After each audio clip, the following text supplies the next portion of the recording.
Hi, I'm Milla. Today we're going to discuss more fan-translated PS1 games that you can play right now, but for this batch I've decided to focus more specifically on games with unique, interesting or just outright weird circumstances, whether it's the games themselves, or their development, or even their localization, official or otherwise, except Ancient Roman because I already talked about that in my previous part.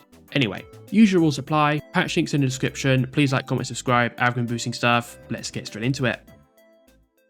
Developed by Red Company and published by Hudson Soft, Ginga or Josama Densetsu Yuna, or Galaxy Fraulein Yuna, stars happy-go-lucky galactic idol Yuna Kagurazaka.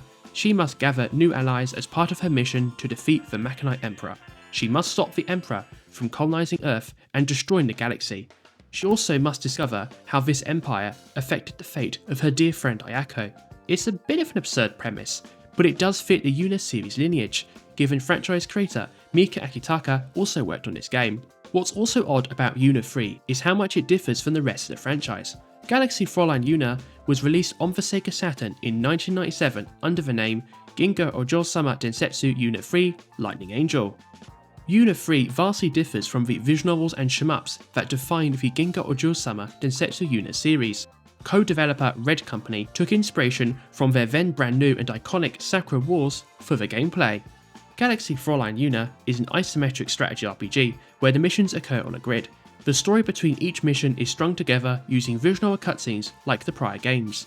Players control up to 8 characters per battle, all with their own abilities, but choices made during the visual segments influence the conditions of future battles. There's a lot to enjoy in this game. The PS4 port came out in June 1998, adding a new 2-player battle mode and hidden trading cards. It also concludes the Yuna franchise, capping off its story, hence the subtitle Final Edition.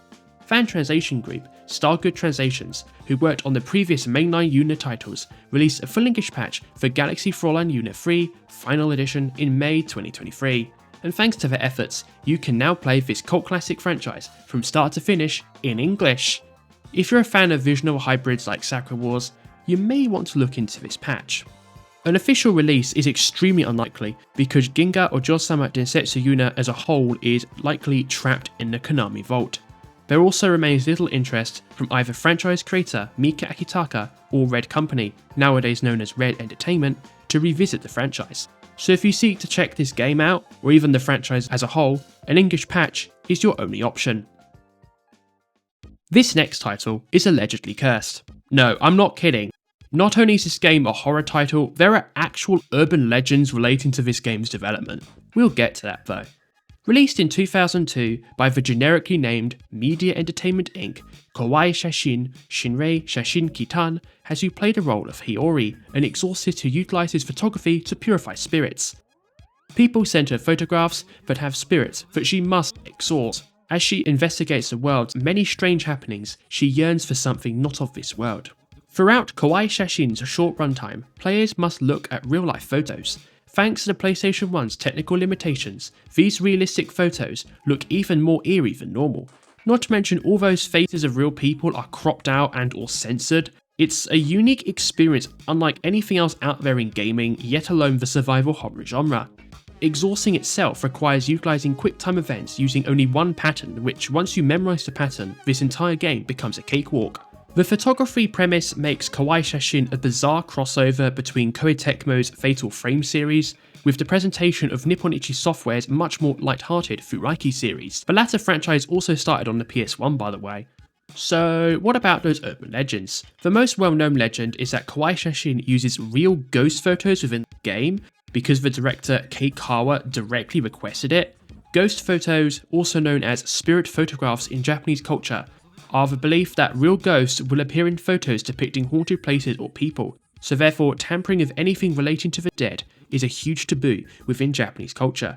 Therefore, Kowai Shashin became notorious from the very beginning. Other urban legends include the ghosts retaliating against the developers, leading to multiple developers allegedly being hospitalized, and apparently the previously mentioned Kowai passed away in mysterious circumstances. It's scary to even think about and makes Kowai Shashin among the most unique games I've ever discussed on the channel. YouTuber Ultra Healthy Video Game Nerd covered these urban legends in more detail throughout his retrospective video on the game. I'll leave a link to it in the description because some of it is quite triggering and I don't want to repeat it here. This alone cements Kowai Shashin's legacy, but putting the urban legends aside, this game is considered a kusogi. In other words, absolutely shit, because of its gameplay and short length, but its unique atmosphere makes it worth experiencing if the urban legends do not bother you. In March 2022, modder Snowy Aria released a full English patch for Kowai Shashin, allowing you to experience this gem in English. An official release will likely never happen because Media Entertainment no longer exists, therefore it's unclear who actually owns the intellectual property. Moreover, the Japanese cultural taboos Kowai Shashin violates makes a Japanese re-release innately controversial and probably best avoided. Kowai Shashin is indeed cursed, just not in the way the legends claim. ArtDink Corporation is a long-running developer based out of Tsukishima in Tokyo. They've been around since 1986. If you haven't heard of ArtDink, you may have heard some of the titles they co-developed, such as the PS1 version of SimCity 2000, Fossil Fighters on the DS, popular Vita import Macross Delta Scramble, and most relevant for JRPG fans as of late, Dragon Quest III HD 2D Remake. ArtDink also works on their own games, many of which are quite weird experimental simulation titles. Their most well-known simulation series are the A-Train Express and Neo Atlas franchises, some of which we got localized officially into English. The game I'm discussing today is another one of these simulation titles, Kaze no Notam or Notam of Wind. You play as a hot air balloon operator in a fantasy world. You control your balloon's burner, being able to rise and descend at will. Well, not exactly. Like real hot air balloons, you're at the mercy of the winds, which vary by altitude, location, and weather.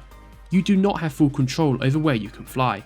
This is unlike your typical flying video game, and it makes Kaze no Notam unique. Kaze no Notam features optional tri-tasks for the player to complete. These include fly-in tasks that require you to use the winds to hover over a target, as well as wolf hunt that require you to hunt and mark weird-looking balloons in the sky. Alternatively, you can just ignore all these tasks entirely and enjoy floating around in the world. Kaze no Notam remained unlocalized, likely because, like most ArtDink games, this title is an acquired taste.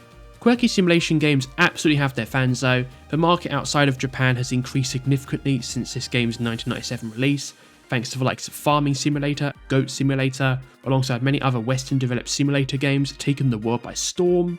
In February 2025, Mattis Hill released a full English patch for Kaze no Notam, enabling fans to experience this quirky little game in English. On the project page, Mattis Hill confirms the inspiration for Notam no Wind's English patch came following the 2023 Brazilian-Portuguese translation patch. Mattis Hill knew of two other friends, Ju and Dan Pakai, who were attempting to translate Kaze no Notam into English. He provided graphical support, but thanks to circumstances outside of his control, the project fizzled out. When somebody reposted the Portuguese patch on CD Romance, rest in peace, Mattis Hill was surprised at how many people still wanted the English patch. With this newfound motivation, Mattis Hill reconnected with Dan Paquet and restarted the project, and the rest is history. I'll leave a link to the project page in the description so you can read the full story, and I highly recommend it. Kaze no Notam is a case study of how fan translation patches into other languages can help spur demand and motivation for English fan patches too. And without this, Kaze no Notam's English patch might never have come out. It's unlikely ArtDink will ever re-release Kaze no Notam officially. However, maybe if they made a sequel, we'd see that worldwide. If there was a textbook on experimental video games that are just weird as hell, this next game would 100% be included. Released in October 1998, LSD Dream Emulator is the brainchild of Osamu Sato, a contemporary artist who wanted to use the PlayStation to create contemporary art. He elaborated on the contents of a dream diary written by Hiroko Nishikawa, an employee of the developer Asmic Ace Entertainment. LSD Dream Emulator is a sandbox title, focused on exploring the world of dreams. Players start the game in one of several areas, with full control over what they can do. Additional animals, objects, and people randomly appear in each world, bringing each dream to life. Dreams only last 10 minutes, and once the dreams conclude, the game marks the dreams on the graph, defining them as either upper, downer, static, or dynamic. The more dream loops players complete, the more surreal and psychedelic a stage becomes, and dreams can end early if the player dies or touches certain objects.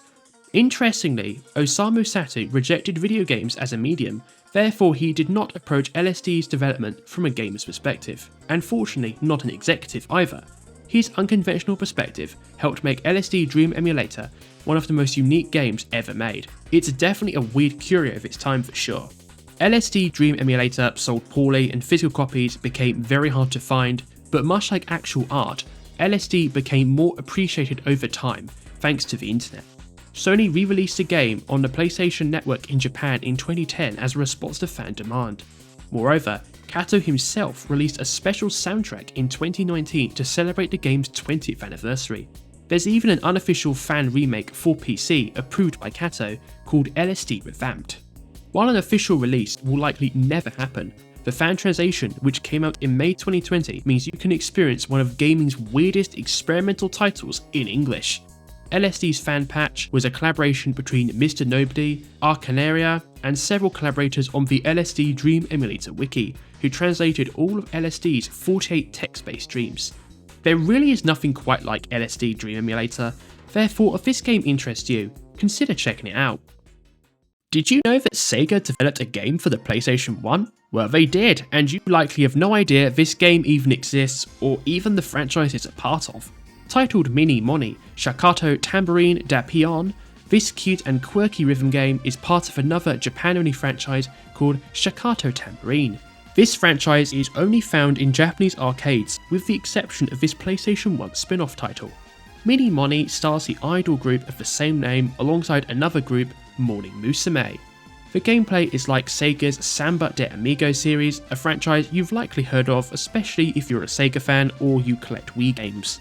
In Japan, Sega released special tambourine controllers for Mini-Moni, meaning you can play this game with somewhat replicated instruments. It's this franchise's equivalent of the Taiko no Tatsujin drums or Guitar Hero's plastic guitars. Modder Hilltop Works released a full English patch for Mini-Moni in August 2024. He released this patch as a bonus surprise drop between bigger releases, and given the lack of text, I'm not surprised he managed to patch Mini-Moni so quickly. As for Sega not localizing it, this game's odd premise, alongside the licensing issues and this title being a 2002 PS1 release, almost certainly sealed its fate. Surprisingly, Sega never ported Mini-Moni or any other games in the Shakatto Tambourine series anywhere else, and not even to their own consoles. When Mini-Moni came out, Sega and third parties alike were still supporting the Dreamcast in Japan, therefore a multi-platform release in Japan was viable, but it was not to be. But if you are a weird and quirky rhythm game fan, or you like Japanese pop, you may want to check out Mini-Moni, Shakatto Tambourine. If you're a fan of JRPGs, you've likely heard of Orishika Tainted Bloodlines, a PS Vita exclusive game developed in 2013 by Alpha System. Orishika is a sequel to another game, Ora no Shikabane wo Koete Yuke, which was remade for the PSP. Both these titles are developed by Alpha System, a long-running developer also known for their weird and quirky games, not just Orishika. Shoji Masuda, who created Orishika as well as another cult classic, Hero Must Die, also created this next game, Linda Cube. Linda Cube originally debuted on the PC Engine in 1995, before getting an enhanced PS1 port in 1997 called Linda Cube Again, and on the Sega Saturn under the name Linda Cube. Kanzenban. In Linda Cube, you play as Ken Challenger. What a great name, by the way. Ken and his girlfriend Linda must catch 30, 50, and 100 animals of both genders, depending on the scenario. Ken and Linda must gather all these animals onto an ark sent by God to preserve life on a planet set to be destroyed by a meteor strike in 8 years. This scenario, at first glance, is basically the Noah's Ark of video games. And yes, this game does enforce the gender binary, which although not scientifically accurate, this game is set on another planet called Neo Kenya, so I guess that kinda makes sense as a justification. As for the gameplay, aside from catching animals, Linda Cube's gameplay is closer to traditional retro RPGs like Final Fantasy and Dragon Quest, with features including traditional towns, battles, and story sequences. However, Linda Cube's weirdness ends at its initial premise. This game dives into some really heavy things, including violence against animals, dogfighting, and body horror. It's a game that requires multiple playthroughs to fully understand. It's a game that, by translating it into English, you demystify the myths that Linda Cube is a weird game. This game is a horror JRPG, a very rare crossover most typically associated with Parasite Eve and Shadow Hearts. As it is, the PC Engine original is even gorier than the PlayStation 1 port. Those aren't even my words. Those are the words of Linda Cubed Again's fan translators, who released the full English patch in early 2024. This game was a 10-year passion project between translators Cardogin and hacker Espernight. They talk about their time at length translating this game in a fantastic interview with Wes Fenton in February 2024. I recommend reading the whole thing, but here's the relevant part. I think that the translation does remove a lot of the mysticism of the game, because a lot of the mysticism is specifically about stuff that the game is not about. People think that the game is very funny and very wacky, and it's kind of not. It has a penchant for slapstick, but it really doesn't venture into the crazy, insane game that people say it is. If you read my content warnings, it's more reason to not play the game than it is reasons to play the game, right? That's a thing you can say as a fan of the game when you're not doing this for money. Admittedly, when I originally added Linda Cube on the list for this video, I didn't know too much about it, but after reading this quote, I felt obliged to include it here. By keeping it in a video about PlayStation 1 games with unusual and unique circumstances, I hope I can play a small role in demystifying this game, alongside the many other patches I cover. Another thing worth demystifying is the likelihood of an official release. As of 2025, Linda Cube is co-owned between Alpha Systems' parent company Meteorize, Mars, not the chocolate company by the way, and Kadokawa Corporation. Given two of these companies still operate in gaming, we may see Linda Cubed come back in the future, but don't bet on it happening. If you wish to experience one of the most unique Japanese role-playing games ever made, consider checking out this patch. Anyway, that's going to do it for today's video. Thank you so much for sticking with me through to the end, and we talk more about fan translations and various other things here on Milla's Game Room, so if that's your kind of thing, please like, comment, subscribe, algorithm boosting stuff. Consider becoming a channel member if you can afford to do so and want to. Anyway, thank you so much. Have a lovely day. Bye bye.